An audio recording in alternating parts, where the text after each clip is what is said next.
Je vous propose de l'écouter. Avant de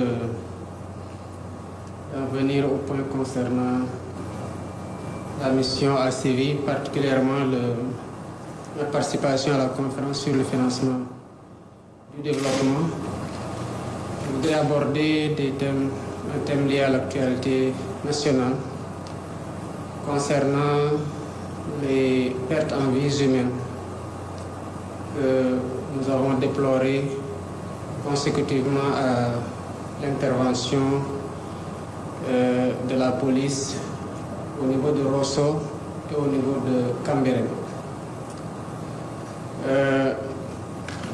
Rappeler que sur le plan des principes, les forces de l'ordre sont censées rassurer les populations et les protéger. Les interventions ne doivent pas causer la mort. Et surtout,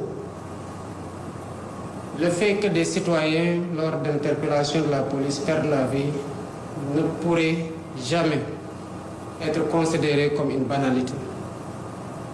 Sous ce rapport, les enquêtes sont en train d'être faites en toute impartialité pour situer les responsabilités, quel qu'en soit le niveau, et appliquer avec toute la vigueur et la froideur qui sied les sanctions qui s'imposent. Des images que j'ai pu moi-même voir, il apparaît des scènes qui sont insoutenables et qui sont inacceptables dans le cadre d'interventions policières.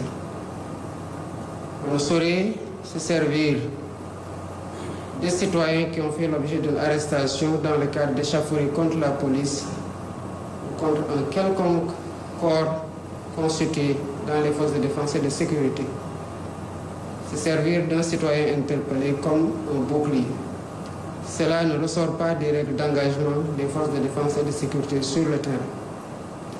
J'engage donc le ministre de l'Intérieur, le directeur général de la police, pour m'en tenir au cas présent, à mener avec diligence les enquêtes, à situer les responsabilités et à soumettre un rapport circonstancié.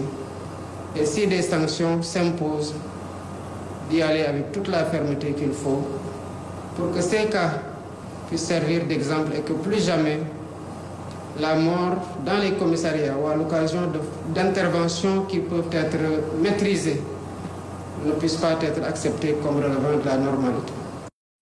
Le chef de l'État